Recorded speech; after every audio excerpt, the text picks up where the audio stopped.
Good morning. Can you hear me? Yes. It's really great to see so many old friends in the audience. I'll rephrase that. So many long-term friends. Actually, maybe I just talking with Jim there, and we're both 83, although he's a youngster. I was born 2 months ahead of him. I'm going to talk to you this morning about a big problem which occurs tons of times every day as different cultures in our world mix and mingle. But before we start, I'm going to share a few lighthearted items from a related issue, and that's the way we fracture each other's language whenever we visit somewhere else. And a couple of examples. In Japan one time I once asked the agent in the train station when the telephone was due to arrive. I confused the word denwa, telephone, for densha, which is train. And my wife, who speaks Japanese, killed herself laughing. But here in the Ahi market, she once ordered a kilo of lawyers, confusing avocado with aguacate. And what goes around comes around. Over the years, I've collected a few fractured English signs in different countries, and actually I've got a few of them here, and with one exception, I forget which countries they're from, but I'll read them to you. They're kind of humorous. It's forbidden to steal hotel towels, please. If you are not a person to do such thing, please not to read notice. When a passenger afoot heave into sight, tootle the horn. Trumpet him melodiously at first, but if he still obstacles your passage, then tootle him with vigor. It is strictly forbidden on our campsite that people of different sex, for instance, men and women, live together in one tent, unless they are married with each other for that purpose.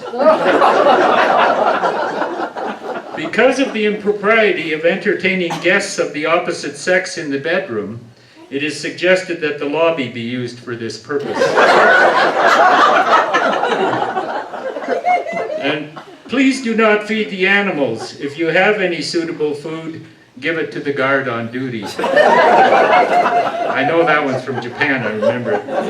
A couple from local ones here. There used to be a sports bar here that had a sign on it that said, every night, Monday Night Football. And there was a closed restaurant here that had a sign on for a long time that said, sorry, we are open.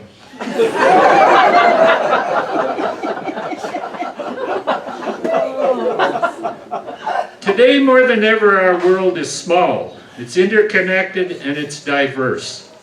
We can't avoid coming into contact with people that are different from us.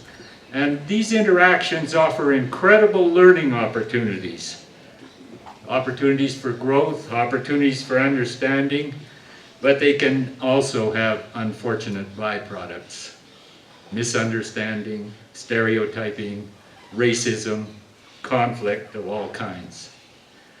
Our future depends on our ability not just to cross physical borders, but to move beyond the boundaries of our own culture. Let me start by offering a few painful examples of what I call culture crashes. They're from my home country, which is Canada. 3 years ago, almost an entire Muslim family out for a walk in London, Ontario, was deliberately killed by a white nationalist. A 9-year-old boy, who is now an orphan, was the only survivor. During the pandemic, we saw a staggering rise in harassment of Asian people, particularly in Vancouver, where attacks increased by more than 700%. And there's the heartbreaking discovery of unmarked graves at Indigenous residential schools, met with delays and inaction by the religious and political leaders who should have been leading the healing process. And some of that's corrected itself because of public opinion and the pressure that was put on. But it's not just these events, serious events, that highlight our cultural differences. Sometimes our interactions are smaller and they're even humorous, and they're more culture bumps than crashes. My wife Judy and I lived and worked in Japan for about 6 years, and I remember an item that was in a magazine there that told about an American who was working in Tokyo for a Japanese company, and he became friends with the fellow he worked with, and subsequently their two families became friends. And one day they got the idea that they should buy a piece of property in the mountains and make a holiday cottage that both families could share when they had the holidays, and the other one could go back and forth. And they thought this was a great idea, so they went into the mountains, they found a piece of property, they bought it, they engaged a designer, they sat down with the designer, they designed a cottage, and they agreed on pretty near everything except when it came to the toilet. The American, I'll call him Joe, wanted a Western toilet, and the Japanese man wanted a traditional squat toilet. And finally he acquiesced, and they agreed that they would have a Western toilet. So they both went back to Tokyo, and they left everything in the hands of the designer and the builder. And sometime later, Joe got back up to have a look at everything, and everything was perfect. It was just as they designed it, and just wonderful, until he looked in the toilet. And sure enough, there was was promised, there was a Western toilet, but it was built flush to the floor.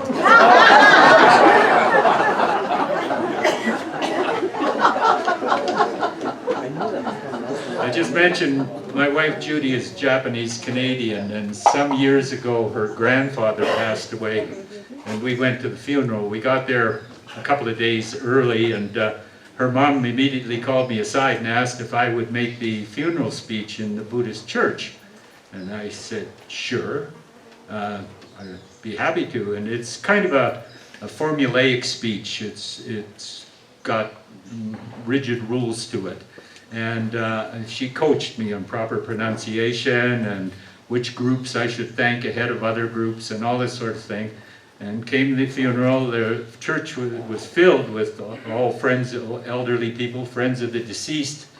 And I got up and made the speech, and afterwards all these old folks came and patted me on the back and said, "You did a great job," and I walked away proud. And that lasted for about a year. And then my wife leveled with me what really happened. Traditionally, the funeral speech in the Buddhist church, Japanese Buddhist church, is to be given by the eldest male in the family. And that would have been her uncle. However, he was terrified of making a mistake and losing face and bringing shame on the family. So he refused to do it. So they had an emergency family meeting, and they discussed it. And they said, let's ask Neil to do it. He's Hakajin, a white guy, and they're expected to make mistakes. He can't do mistakes. I should add that her nickname for me is White Noise.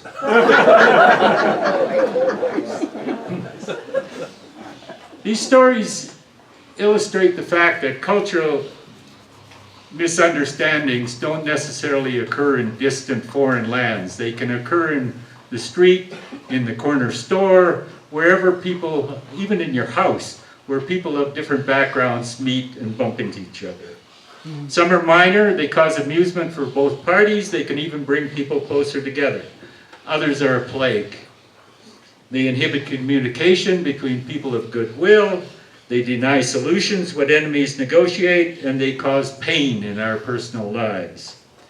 But whether they're big or small, they remind us that we have to understand and embrace diversity. And only by doing that can we move forward together. I said we need to exceed the boundaries of our own culture. And that raises a bunch of questions. What is culture? Why does our own sometimes feel like a prison? Well, that of others is hard to understand. How do we acquire a ticket to the grand show of intercultural experience? Will doing so eliminate misunderstanding? Is it worth the effort? Will I gain or lose in that attempt?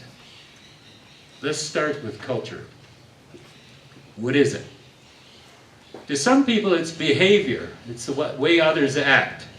To others it's values. or what other people believe in. To many, it's buildings and monuments. Still others say it's religion, customs, rituals, language, even what we eat. I think we're safe in saying it's all of these things, and the way they're all mixed up and intertwined together. And that's why cultures are complex. Trying to understand them is like looking at an iceberg. You only see about 10% of it, and all the rest is locked away beneath the surface. Raymond Carroll is a French anthropologist who married an American and went to live in the United States, which prompted her to write a book. It's called Cultural Misunderstandings. And I'm going to read a paragraph to you from that book. She's really talking about why culture is elusive. Indeed, my culture is the logic by which I give order to the world.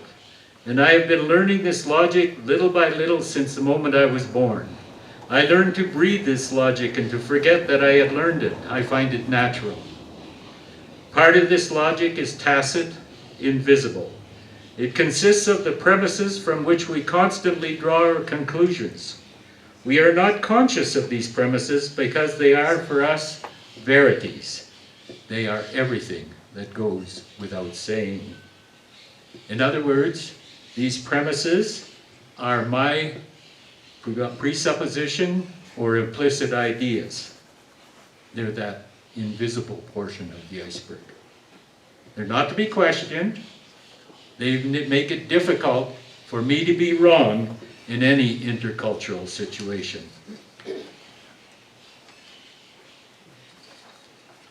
And all this is fine so long as there's no conflict.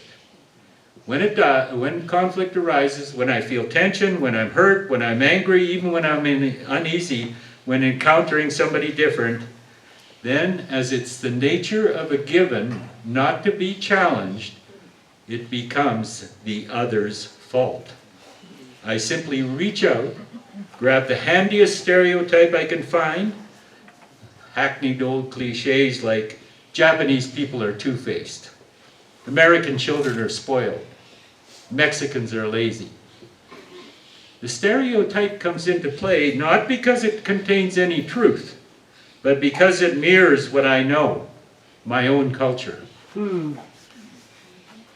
So when I say that Japanese people are two-faced, I'm really reflecting the lack of importance that most Canadians place on harmony. When I say American children are spoiled, I'm reflecting my own beliefs about child raising.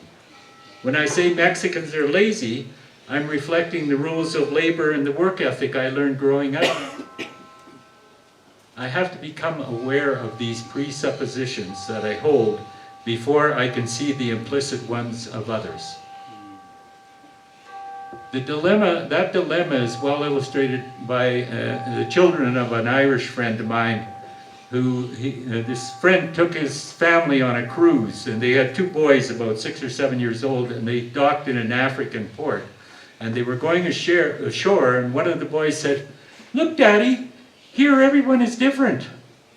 And Bill said it was really hard to get across to children of that age that, no, here we're the ones who are different.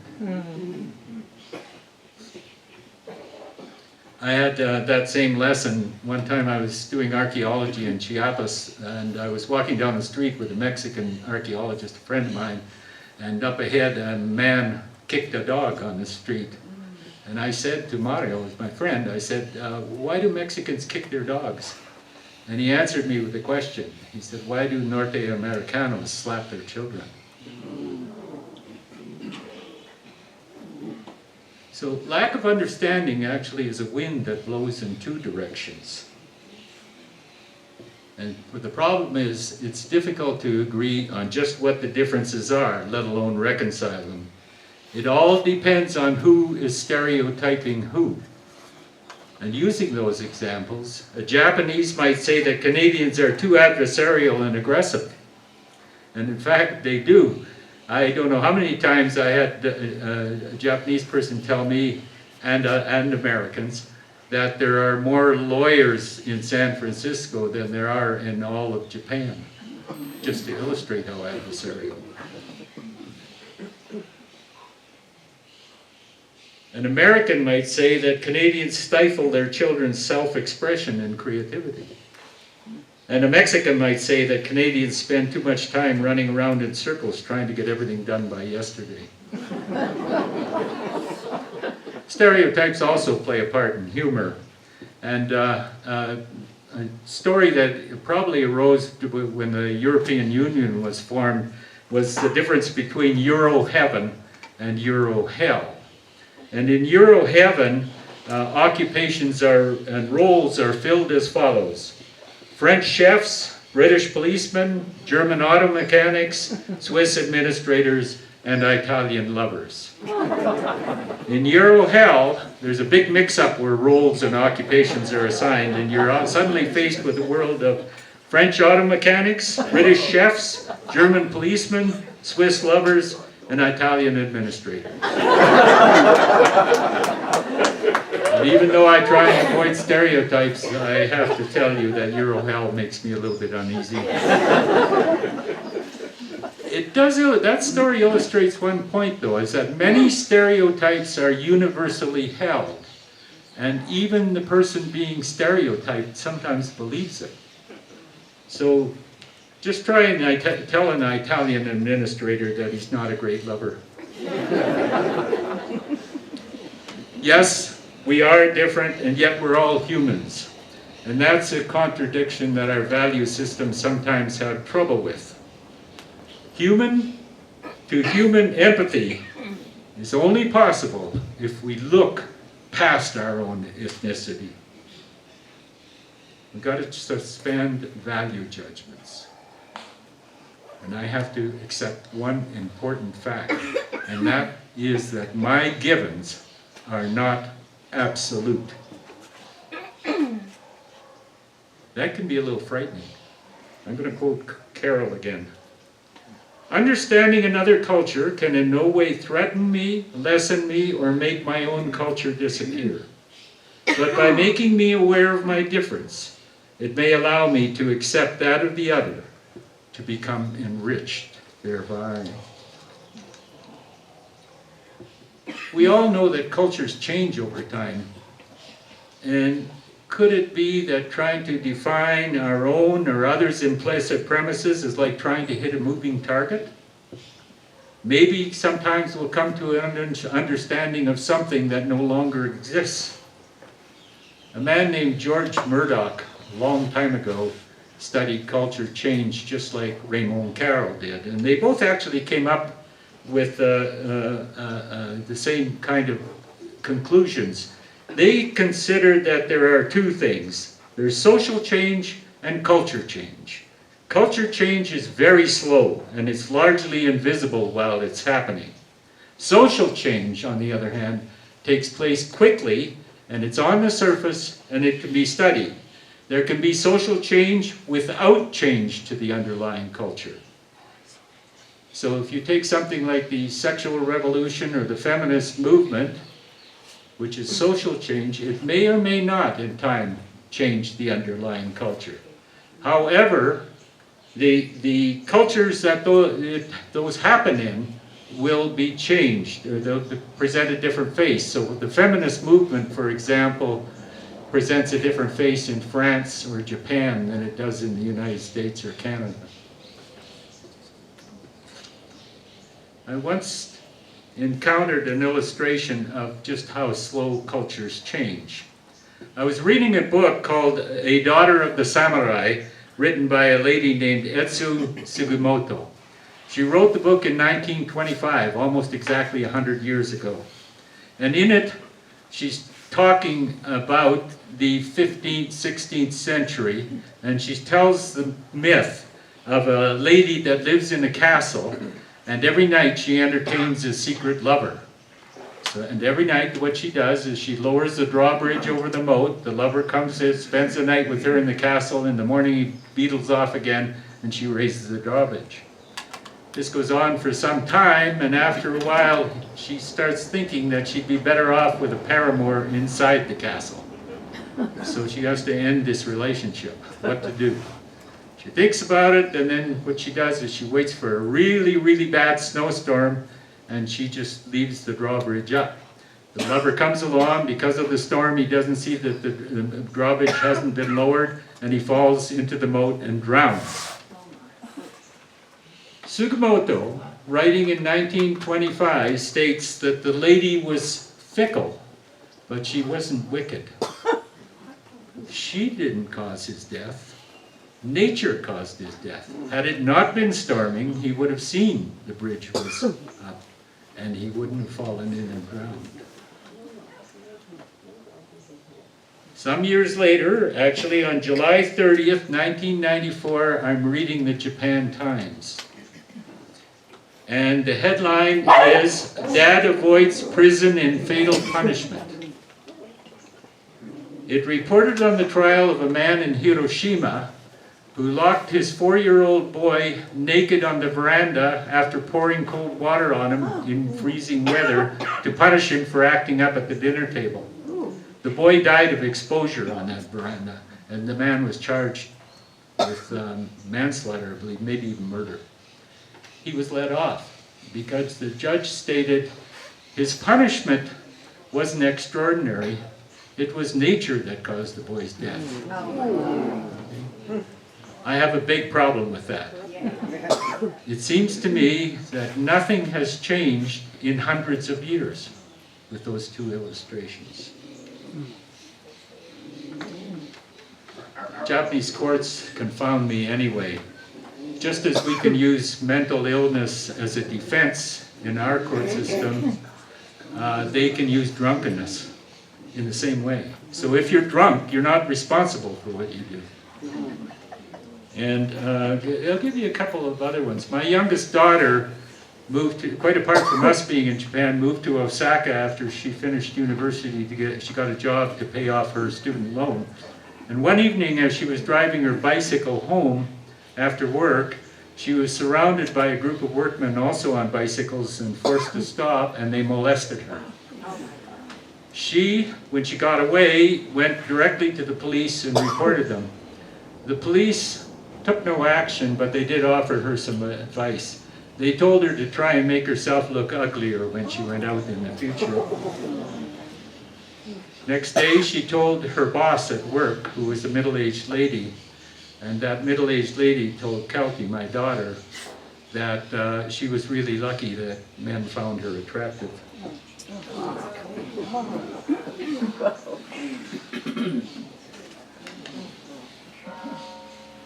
So why should I make the effort?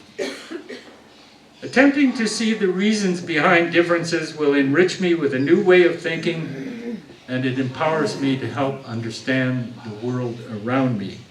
And as I just showed you, the discoveries aren't always pleasant or delightful, but you come to understand why sometimes, or I come to understand why sometimes I'm hurt or angered or even uncomfortable. And also it helps you lose a little bit of fear or uneasiness you feel with the foreign or the unknown or the different. And like mastering any other skill, it gives you a kind of a sense of satisfaction. Though the geography of cultures is complex, each of us carries a map. It shows the way to one of the great wonders of the world, the theater of life's experience. And playing there every day is the grand show of human diversity. And your ticket to that theater includes transportation, the vehicles that will take me and you, our patience, wonder, empathy, and above all, a sense of humor. Thank you very much.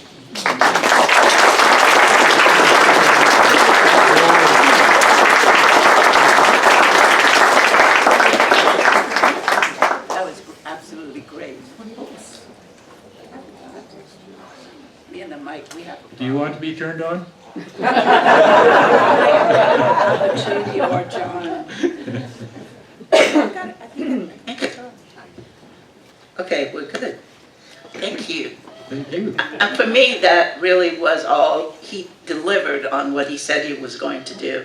And I hope you listen from that place of no one can actually understand the world from one point of view. So, can we give him a hand? Now it's your turn to ask questions, please. Who's way in the back? You have to, we don't have a mic. Okay, I speak loud enough, okay? This is a sample of cultural conflicts. Living in the United States in Phoenix, Arizona, I was accused of sexual harassment by a lady because I invade her personal space. Okay. So your question has to do with harassment and invasion of personal space? Personal space. Okay. I never touched the lady. Okay, thank you for that. So, I can only comment on that. It seems to me that she was uncomfortable because you were in her personal space, and so she reached out and grabbed a stereotype, and you were the victim of that. Yeah, that's just what I said before. Yeah. thank you. Someone else, please? Yes. When I lived in Israel, hitchhiking in America is like this. In Israel, you point to the ground. If you lift your thumb, it's like a middle finger. The question is, are gestures commonly different within other cultures than those that, as North Americans, we accept as the correct signal for whatever our behavior is? You know, I think yeah, go ahead. No, you need to repeat it because they may not have heard it back there. Okay, are gestures commonly different from what we're used to, and can they be mistaken? The gentleman used the example of hitchhiking in America, and in Israel you point to the ground when you're hitchhiking, correct? Right, and if you put your thumb up, it's like a middle finger in Okay. America. So that's, I couldn't understand why nobody would stop it. They said, are you American? Yeah, they said, well, you just said careful you and everybody coming by. That's why we're still standing here. A couple of comments on that. In Japan, if you, like I refer to myself, I can sometimes go like this. And in Japan, if you refer to yourself, you should touch yourself, and you know, especially if you're male, because this is a very aggressive gesture. Okay. Okay, so that's a similar thing. And I'm trying to, one that may be slightly related is that youngest daughter I talked about that was in Japan. She was in a Rotary exchange student in Australia one time, and she was required to go around to schools and make talks. And she had one of these common shirts that says roots across it. Yep. Roots is a little bit like the F word. And so she was told not to wear that in school. So, yeah. Thank you. Yes, please. I have a habit when I'm driving or when I'm knocking on a door in Mexico. Remember the old thing, shave and a haircut? I do that, and I've been told it's very, very rude here, and it instead is kind of similar to chingue su madre. Yeah, that's true. I never. Didn't hear the question. So can you repeat that one? Yeah, she says that she knocks on a door rhythmically, sort of like shaving a haircut, 2 bits, right? Yeah. And that's considered rude in Mexico. And I didn't get the latter part. But I also honk when I see someone I know. Oh, the same way with the car. The reason why she said it's rude is because it means chinga tu madre. Ah, okay, yeah, that's what she said. So can you Okay, repeat what okay. she just said because the people might not. Yeah, chinga tu madre. Yeah, your mother is, yeah. If you have a question, please, may I hear it? A question. Stand up. If you have a question, stand up, please, and It's ask. an anecdote, another example. Do you want me to say it or not? Sure. Well, in Japan, when you give something to someone, you go like this and you put, in the hotel, the key will put in here like this, and it's very polite. And we were in a small beach resort, and this clerk said, this man, he's so angry with me all the time, and I'm so upset. And I said, well, how do you hand the key to his room? She said, well, I just drop it on the desk. So I said, explained, and a couple of days later, she said, oh my goodness, now he's so nice to me, because I always do this. Yeah, there's a bunch of things. Another one that relates to you is if you pass out business cards at Japan, meishi they're called, and you bow and take the card and you study it and look at it, you never stick it in your back pocket. That's horrible. Another question, a question, please. That's great. You drew a distinction between societal change and culture, and I wonder if you think the recent U.S. election is an example of how social change perhaps got a little ahead of underlying culture. Oh, social change is always ahead of underlying culture change. Underlying culture change is very slow, according to these two people that studied it. And social change, it happens much quicker, it's on the surface, and it may or may not promote, result in culture change. Sometimes does, sometimes doesn't. But what I did say was that social change will reflect itself differently in different cultures. Yeah. Yes.